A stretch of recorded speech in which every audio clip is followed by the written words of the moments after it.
pouvoir disposer d'un capital quand j'en aurai envie pour voyager, me faire plaisir, et il l'a très bien compris. Il m'a proposé un placement rentable, disponible, et en plus, je bénéficie d'avantages fiscaux. J'en suis très contente et bien sûr, j'en parle autour de moi. L'épargne de France. Donnons de l'avenir à votre argent.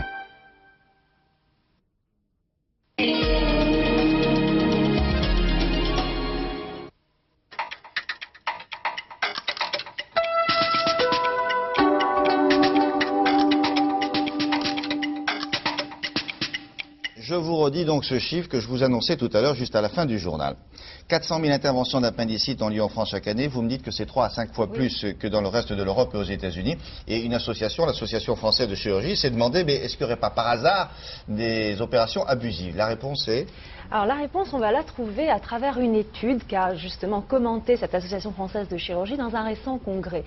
Dans cette étude ont été passées au crible 1000 interventions de l'appendicite. Sur ces 1000 interventions, il y avait à peu près 104 patients pour lesquels vraiment il y avait une appendicite grave, indiscutable. 370 patients, une appendicite non grave mais absolument indiscutable aussi. 330 patients qui avaient une appendicite quand même discutable, c'est-à-dire qu'au moment où ils ont été opérés, on ne savait pas quelle serait l'évolution de leur problème, si on allait vers une guérison ou vers une aggravation, mais ils ont été quand même opérés, et une centaine de patients pour lesquels l'appendice était complètement normal. Alors, moralité, c'est une erreur de la part des praticiens qui se sont trompés, ou alors c'est un abus parce que ça fait gagner des sous? On ne peut pas parler d'erreur dans un premier temps, vous allez voir pourquoi. En fait, une des raisons pour lesquelles il y a autant d'opérations de l'appendicite en France, c'est que les chirurgiens ont été éduqués d'une certaine manière au cours de leurs études. On ne leur a pas appris ce fameux proverbe « dans le doute, abstiens-toi », mais au contraire, dans le doute, opère. Donc c'est l'école française, alors que dans d'autres pays, on leur dit au contraire, dans le doute, eh bien, on attend un petit peu, on surveille, on hospitalise éventuellement le patient et on attend. Autre raison évidemment qu'on ne peut pas ne pas évoquer, c'est le problème financier, parce que quand on est hospitalisé dans le privé, le chirurgien est payé à l'acte, donc plus il multiplie les actes, plus il multiplie les honoraires, mais évidemment, on a envie de penser quand même que ces pratiques-là sont très peu courantes. Isolées, d'accord, mais ça arrive, il y a des affaires récentes comme ça. Hein. Oui, on en a et la justice parlé, en est saisie d'ailleurs. Oui, tout à fait, pour certaines interventions. Maintenant, autre débat soulevé par le problème de l'appendicite, c'est la manière d'opérer. Il y a actuellement deux techniques. La chirurgie traditionnelle. Alors la chirurgie traditionnelle, qu'est-ce qui se passe? Eh bien tout simplement, on regarde sur ce petit schéma. Le chirurgien va faire une incision dans l'abdomen à ce niveau-là, en bas à droite, pour retirer l'appendice de façon tout à fait classique, intervention vraiment très très courante, une des interventions les plus fréquentes en France. Maintenant, les chirurgiens ont à leur disposition une nouvelle technique plus récente qu'on appelle la cœlioscopie et qui consiste à opérer presque sans ouvrir l'abdomen, c'est-à-dire que le chirurgien va pratiquer de minuscules incisions et va se servir d'autres instruments. Des instruments de ce type-là, ce sont des petits ciseaux, des petites pinces, des micro-instruments en quelque sorte. Et il va opérer donc avec des instruments vraiment minuscules qu'on va faire coulisser à travers des tubes dans l'abdomen. Quoi, ça, vous le rentrez dans l'abdomen? Oui, et on opère donc avec vraiment des petits instruments, vous voyez, de quelques millimètres simplement. Alors, on peut les faire bouger, hein. Ça c'est un ciseau, on va le faire bouger, voilà. Et il suffit de couper avec vraiment des micros. Il coupe le petit bout de l'appendice qu'on a vu là? Oui. Et celui-là, vous le rentrez aussi dans l'abdomen? On peut le rentrer aussi dans l'abdomen, bien sûr. Et le chirurgien va surveiller l'intervention à travers un écran de télévision. Alors, avantage de la cœlioscopie, c'est que évidemment, moins on incise, moins les muscles de l'abdomen sont touchés et moins les douleurs consécutives à l'intervention vont être importantes. Donc le malade va moins souffrir, donc il va être hospitalisé un petit peu moins que lors d'une chirurgie traditionnelle. Il va éventuellement aussi avoir un arrêt de travail moins long. Et les cicatrices étant plus petites, évidemment, elles vont être plus esthétiques. Alors maintenant, on n'a pas assez de recul pour dire voilà, telle technique est meilleure que telle autre. Il faut attendre un petit peu, le débat reste encore ouvert. Mais voilà, si on doit être opéré de l'appendicite, on ne s'affole pas, l'une ou l'autre des techniques sont bonnes toutes les deux. Très bien, merci Brigitte. À suivre. Nous allons retrouver l'équipe de reporters bidons de Télématin, Bob Le Cinglé et son camarade Skyman. Alors, ils utilisent toujours le même subterfuge, ils sont avec leur équipe de télévision de France 2. Peut-être qu'ils ne disent pas France 2 d'ailleurs. Ils disent, voyez, nous sommes une petite équipe pour une petite émission, on n'a pas beaucoup de budget et on voudrait faire une enquête sur les chiens, tout ça. Est-ce que ça vous ennuierait de faire semblant de tenir un chien en laisse et au besoin, vous allez tenir mon camarade en laisse? Et vous allez voir à quel point ça peut marcher. Oui, c'est complètement surréaliste.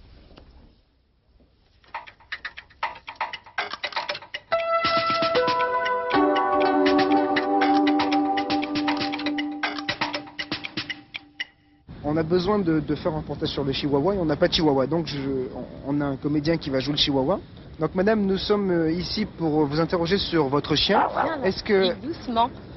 est-ce que vous le nourrissez souvent? Oui, assez souvent. Disons que je lui donne 2 repas par jour. Un le matin et puis ouais, souvent le matin et puis un le soir aussi. C'est un chien qui vaut de l'argent, je crois. Pas mal, oui. Bah oui, je sais plus combien je l'ai acheté, mais il vaut pas mal d'argent. Vous l'avez acheté dans un... C'est pas moi qui l'ai acheté, c'est pour ça. On vous l'a offert? Oui, on me l'a offert, oui, mais il est assez cher. Hein. Et, il est nerveux? Ça dépend. Bon là, il est un peu nerveux parce qu'il tire. Viens ici, Dick. Dick, viens ici. Doucement. Voilà. Mais il est nerveux, ça dépend. Faut pas l'énerver, disons. Et vous le faites coucher dans votre lit ou pas? Des fois. Mais enfin, généralement, c'est pas dans mon lit qu'il couche. Il a sa niche et puis voilà, quoi. Vous le faites courir? Ah oui, viens ici, mord pas le monsieur, Dick. Mord pas le monsieur. Il est en train de vous sentir, là. Viens ici. Comment? C'était quoi la question? Vous le faites courir? Oui, je l'ai fait courir, oui. Bah, des fois, je l'emmène au bois. Et puis, il court. C'est un chat qui court beaucoup, en plus. Viens ici, Dick. Dick, viens là. Viens là. Doucement. Voilà. Oui, il court beaucoup. Il court beaucoup. Il a besoin de se dépenser, pardon, et, parce qu'il a beaucoup d'énergie à revendre. Il faut qu'il se dépense. Oui, non, j'ai connu ça. Bah, ils osent tout. Alors il faut expliquer aussi, pour la crédibilité, c'est qu'on leur dit, voilà, vous serez cadré comme ça, là, ce que vous voyez là. Alors ils ont dit, bon, bah, ça va, je vais faire semblant de tenir un chien. Ils sont aimables quand même. Nous allons retrouver Françoise Xenakis pour parler de livres maintenant.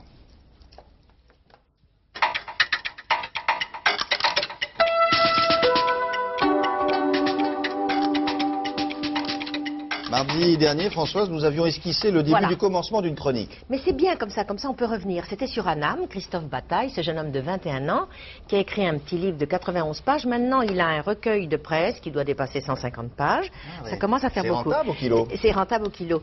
Mais depuis Annie Ernaux, les éditeurs osent éditer des petits livres. Avant, c'était absolument défendu.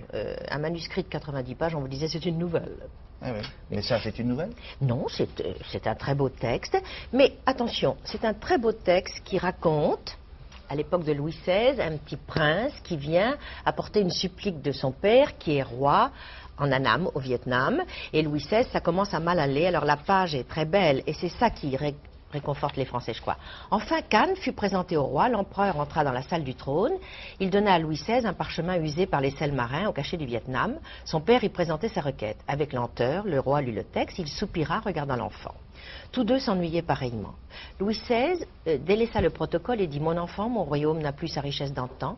Votre pays est loin, le mien s'agite, votre peuple souffre, mais celui de France m'émeut davantage.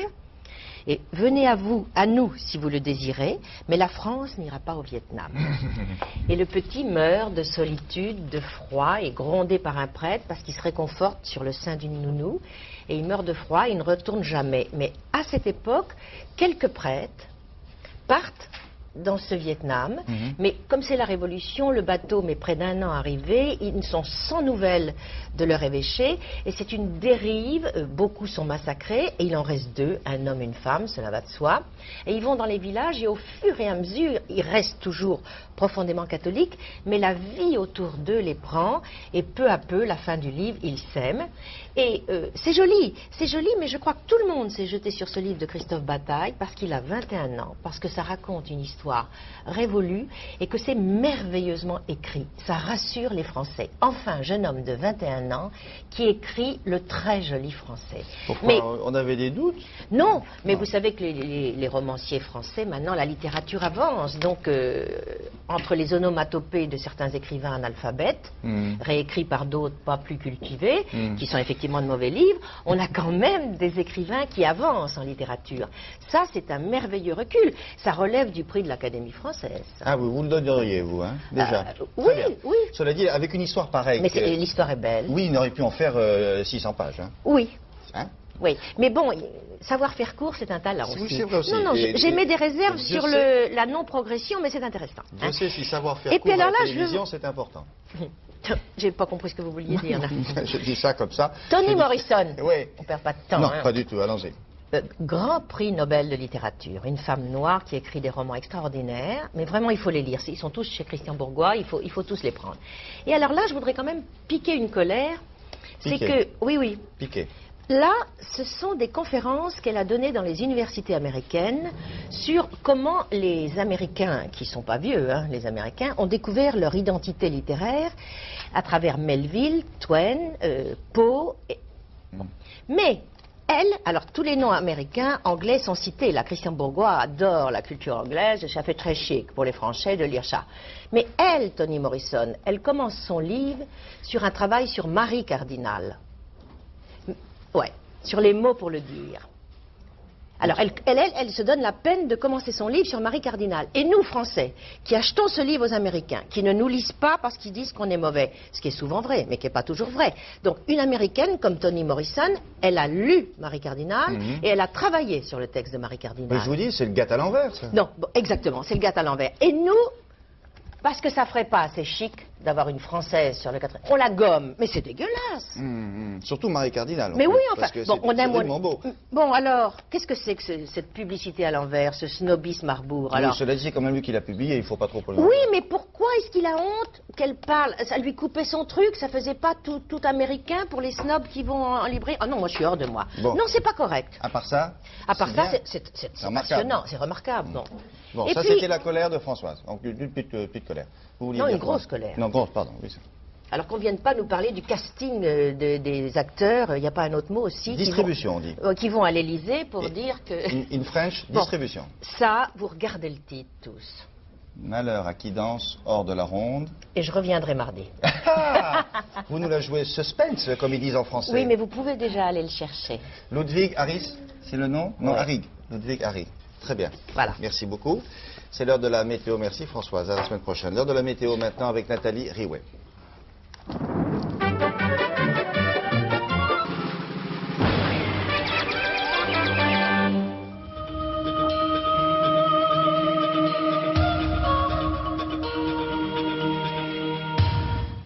Des mots pour le dire. Nathalie a beaucoup de mots à vous dire. Moi, un seul. Il fait frais ce matin. Quoi, Oui. bon, ça fait 3 ou 4, ça. Un temps froid, anticyclonique, sec et qui va s'éclaircir progressivement. Car il est vrai que pour le moment, ce sont les nuages qui dominent. Et puis, au fil des heures, eh bien, le soleil va s'imposer sur la Bretagne, sur la Normandie, le Nord et la Picardie. De belles apparitions du soleil également, des Pays de Loire jusqu'à la Champagne et aux Ardennes, en passant par le bassin parisien, sur la façade aquitaine. On peut tout de même parler sur ces régions d'un temps voilé. Et puis partout ailleurs, après les nuages de ce matin, quelques éclaircies qui resteront tout de même assez rares vont se manifester. Il y aura encore un régime d'averses qui va se prolonger sur les régions méditerranéennes. En revanche, le soleil devrait dominer en Corse. En ce qui concerne les températures pour cet après-midi, elles sont toujours fraîches pour la saison. Vous l'avez compris, des températures inférieures de 4 à 5 degrés aux normales saisonnières. Il fera entre 9 et 13 degrés sur la moitié nord et de 12 à 22 degrés sur la moitié sud. Pour demain, ce sera à peu près le même type de temps. Un anticyclone, donc un temps sec, froid et un peu plus ensoleillé.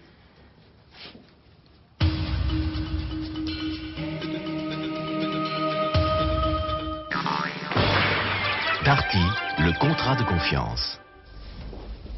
Bon, il n'est pas là 8h30. Et si on se disait au revoir? Non, non, on doit se dire au revoir. On se retrouve demain. Moi, je serai là avec toute l'équipe de Télématin. Mais on termine avec l'actualité. Laurence Piquet. Au revoir.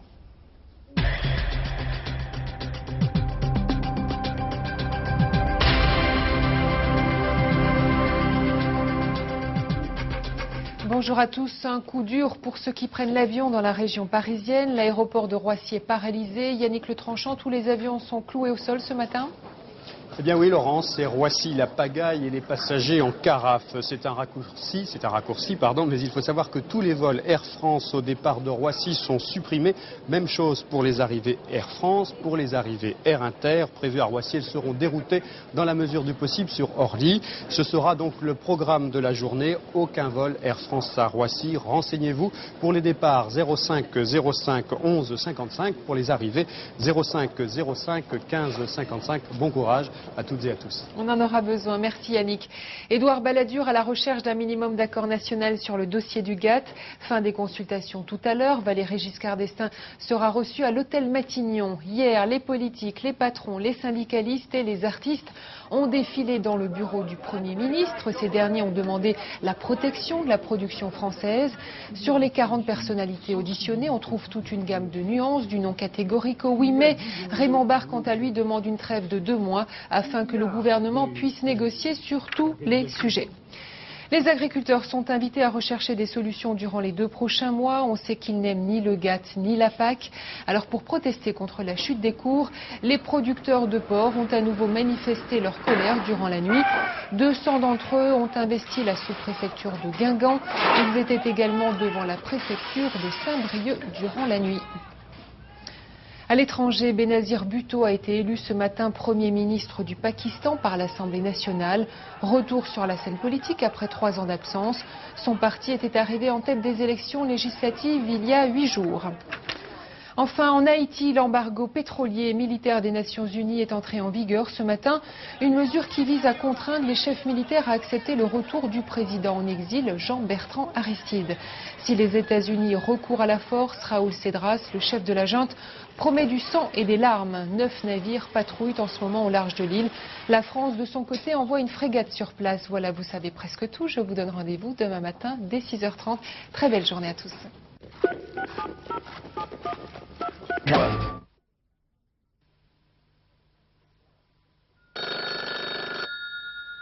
Bonjour, voici une super machine à coudre. Elle est si petite que vous pouvez la tenir dans une main, mais tout aussi efficace qu'une machine traditionnelle. Maintenant, vous pouvez raccommoder vous-même pantalon ou jupe. Avec un minimum d'expérience, vous pourrez utiliser cette machine sans effort et cela partout. Pratique et confortable, elle est si légère et facile à utiliser que même un enfant peut coudre avec. Pensez au gain de temps, en un clin d'œil, vous pouvez raccommoder rideaux ou canapé. Et pourquoi ne pas réaliser vous-même vos déguisements de carnaval? Cette machine à coudre est si compacte qu'elle se glisse dans n'importe quel tiroir ou sac de voyage. Téléphonez sans attendre et renseignez-vous vite.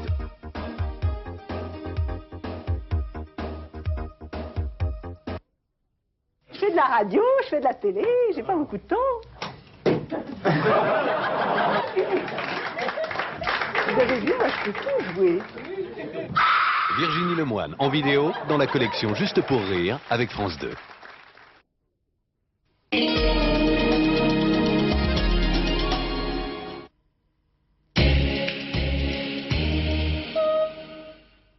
L'événement Courte Manche, Smaïn et Team 6 enfin réunis. Ça n'arrive qu'une fois. Alors soyez là. Oh mamie! Si vous aimez les belles histoires d'humour, c'est le jour ou jamais. Il a une toute petite tête, hein? On dirait Banania, je sais. Ça n'arrive qu'une fois. Oh putain, qu'est-ce que t'amènes? Tu me connais toi? Qu'est-ce que t'amènes? Qu'est-ce que tu veux là? Tu nous emmerdes là? Tu l'emmerdes là? Ça n'arrive qu'une fois. Oui, et c'est samedi à 20h50 sur France 2.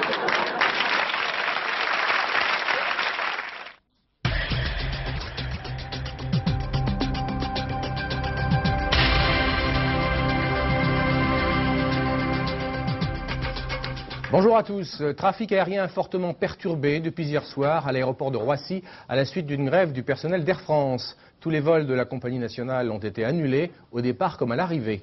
À l'origine de cette décision, les manifestations organisées par les grévistes qui occupent depuis hier matin une partie des pistes de l'aéroport pour protester contre les nouvelles suppressions d'emplois. 4000 d'ici à la fin de l'année prochaine. Une manifestation est également prévue ce matin à Orly. En Bretagne, les producteurs de porc ont eux aussi voulu montrer leur colère face à une chute des cours sans précédent. Cette nuit, des incidents se sont produits à Saint-Brieuc et à Guingamp. Olivier Lenuza. À Saint-Brieuc, 500 producteurs mécontents ont allumé des feux, lancé des projectiles et couché les grilles de la direction départementale de l'agriculture. Les policiers ont utilisé des grenades lacrymogènes pour disperser les manifestants. La préfecture de Saint-Brieuc a fait état d'un blessé parmi les forces de l'ordre. À Guingamp, 150 manifestants ont investi la sous-préfecture. Aucune victime n'a été signalée. Les producteurs de porc bretons protestent contre une baisse des cours vertigineuses, une baisse liée, selon les spécialistes, à une surproduction européenne. Le cours du porc a chuté lundi à 6,81 francs. L'an dernier, à la même époque, le porc coûtait en moyenne plus de 11 francs. Les analystes prévoient une baisse plus importante encore à l'approche des fêtes de la Toussaint. Les syndicats agricoles demandent donc une augmentation des aides à l'exportation et un allègement de la dette des producteurs les plus fragiles. À Matignon, Édouard Balladur termine aujourd'hui ses consultations sur le GATT. Son dernier visiteur sera Valéry Giscard d'Estaing. Le président de l'UDF est attendu vers midi dans le bureau du Premier ministre. Un assassinat et un attentat à la voiture piégée ce matin à Madrid. La victime est un général de l'armée de l'air espagnole. Il a été abattu par un commando d'hommes armés et cagoulés dans une rue du centre-ville. Quant à l'explosion de la voiture piégée, elle s'est produite devant le bâtiment de l'Institut national de l'industrie, mais apparemment il n'y aurait que des dégâts matériels. Dans les deux cas, il pourrait s'agir d'une opération de l'ETA, l'organisation indépendantiste basque. Et puis à Bayonne, au Pays basque français, un homme a été grièvement blessé ce matin dans l'explosion de sa voiture. Pour l'instant, on ignore s'il s'agit d'un attentat ou d'un accident lié à la manipulation d'un explosif. Au Pakistan, Benazir Bhutto est à nouveau Premier ministre. Après la courte victoire de son parti aux dernières élections législatives, elle a été élue ce matin par les députés à la tête du gouvernement, 3 ans après avoir été écartée du pouvoir. Benazir Bhutto, qui fut la première femme à diriger un État musulman moderne, doit prêter serment cet après-midi avant de former un gouvernement de coalition. En Haïti, premier jour aujourd'hui du blocus décidé samedi par le Conseil de sécurité de l'ONU pour obliger le gouvernement militaire de Port-au-Prince à accepter le retour du président Aristide, légalement élu avant d'être chassé du pouvoir par le général Cedras. Sur ordre de Bill Clinton, les 6 navires américains qui patrouillent au large se sont rapprochés des côtes pour être bien en vue des autorités et de la population haïtienne. Et puis à Rome, Federico Fellini, le grand cinéaste italien, lutte toujours contre la mort dans une chambre d'hôpital à la suite d'un double arrêt cardiaque et respiratoire qui l'a plongé dimanche soir dans le coma. Voilà, fin de ce flash quotidien accessible aux sourds et malentendants. Bonne fin de matinée sur France 2.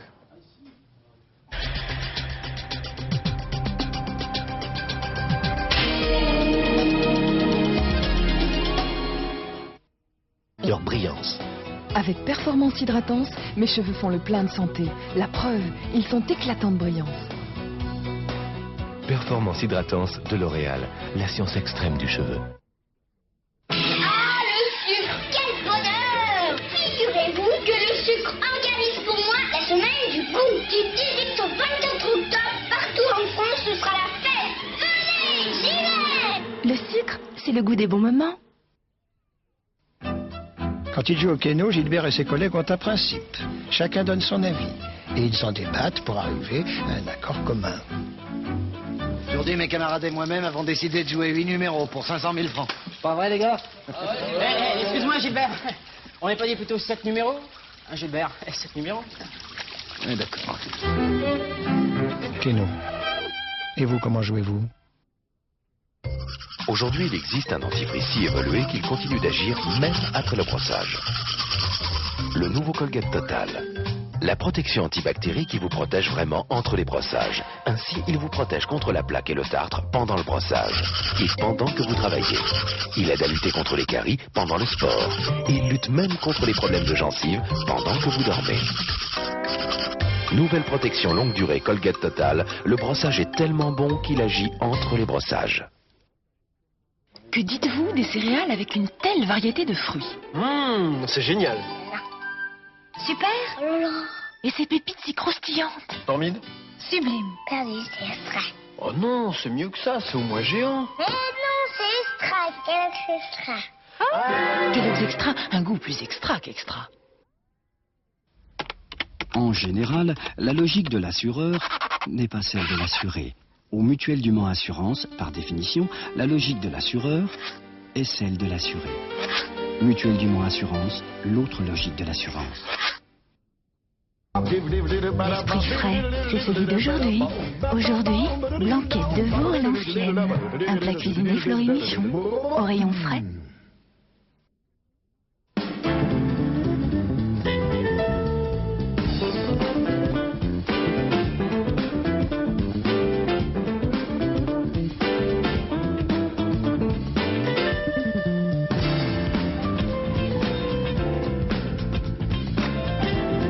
Essayez une Peugeot 306 et vous constaterez que rares, très rares, sont les voitures qui ont un tel comportement routier. Peugeot 306, essence ou diesel. Piaf. L'émotion d'une voix inoubliable, enfin en vidéo. L'unique récital filmé et enregistré en public. Édith Piaf, une vidéocassette France 2 avec Europe 1. Qu'est-ce qu'il y a, grand-père? Je voulais te donner ça.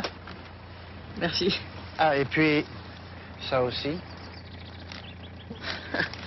Histoire de dire que sur les 110 millions de préservatifs vendus chaque année, il y en a un pour moi, quoi. Oui, mais il n'y a que 25% des gens qui s'en servent. 36 chez les jeunes, et j'en fais partie, grand-père.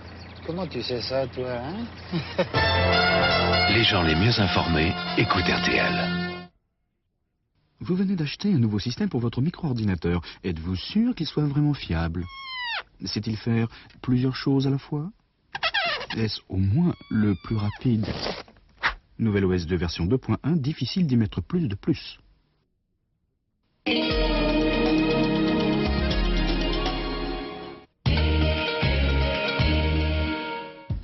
Ce soir, 20h50, pour les beaux yeux d'Harrison Ford, Mélanie Griffith part à la conquête de Wall Street. Sigourney Weaver n'a qu'à bien se tenir. Dans Working Girl, le rêve américain devient réalité. 22h45, bas les masques. Sida, ça n'arrive pas qu'aux autres. Mireille Dumas recueille les témoignages de personnes touchées par une maladie qui nous concerne tous. Minuit 25, dans la fièvre des défilés, Michel Field reçoit Christian Lacroix pour un cercle de minuit très stylé. Bonne soirée sur France 2.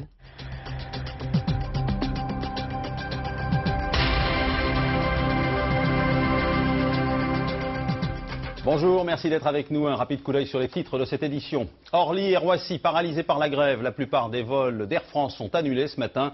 Les grévistes protestent contre le plan de restructuration. En avant-première, voici le nouveau billet de 50 francs. Il est à l'effigie de Saint-Exupéry et le Petit Prince est là également. Nous le regarderons à la loupe. En Camargue, les opérations de pompage débutent aujourd'hui, mais sur place, on est confronté à un autre problème épineux, celui des moustiques. Après avoir déferlé sur les États-Unis, les dinosaures débarquent en France. Jurassic Park, le dernier film de Steven Spielberg, est sur les écrans demain. Le phénomène jurassique dépasse le simple cadre du cinéma. Le film et les produits dérivés devraient rapporter, tenez-vous bien, 6 milliards de francs. La couleur du temps pour les heures qui viennent, toujours des nuages. Si j'ai bien compris, Nathalie, il faut monter à 900 mètres d'altitude pour trouver le soleil. Effectivement, Henri, si vous bénéficiez d'un petit avion pour monter à 900 mètres d'altitude et pour trouver le soleil, là tout ira bien. Cela dit, en dessous, ce sont les nuages bas qui dominent, les nuages bas et les brouillards, car nous subissons des conditions anticycloniques favorables donc à la formation de ces nuages bas. Donc cet après-midi, l'impression générale sera une impression de grisaille. Il y aura même quelques averses qui vont se manifester sur le littoral méditerranéen. Quelques éclaircies vont revenir sur le sud-ouest. Quant aux températures très basses pour la saison, elles s'échelonneront entre 10 et 22 degrés. Merci, à tout à l'heure. Le conflit opposant la direction et les syndicats d'Air France se durcit. Depuis hier soir, l'aéroport de Roissy est paralysé. Ce matin, la compagnie a dû suspendre ses vols sur l'aéroport d'Orly à la suite d'une manifestation. Les grévistes protestent contre le plan de restructuration qui prévoit 4000 suppressions d'emplois avant la fin 94. On commence par la situation à Roissy avec Yannick Letranchant. Les passagers, c'est le cas de le dire, sont pris au piège. Bonjour, est-ce que vous pourriez nous expliquer les raisons pour lesquelles vous êtes à pied aujourd'hui? Vous le savez aussi bien que moi. C'est à cause de la grève. Roissy la pagaille et les passagers en carafe. La marche à pied est obligatoire avant de prendre son avion. Encore faut-il qu'il y ait un avion. Tous les vols Air France sont supprimés au départ et à l'arrivée de Roissy. C'est le programme de la journée. Les vols Air Inter, départ et arrivée, prévus à Roissy, sont transférés à Orly dans la mesure du possible. Embarquement immédiat pour la galère. Je pars à Nice et pour du travail et bon, je suis obligée de tout changer si j'ai pas d'avion. J'essaye de partir sur Genève, je vais voir si je peux trouver une autre solution que Air France. Il est annulé pour le moment, on ne sait pas. Je suis canadienne alors je ne sais pas comment ça fonctionne ici. J'espère. Ce matin, les accès routiers à Roissy sont restés bloqués durant quelques heures. Les personnels au sol, qu'ils soient de la maintenance, du fret ou des escales, ont aussi paralysé les pistes. Ils protestent contre le dernier plan social, le troisième depuis 1991.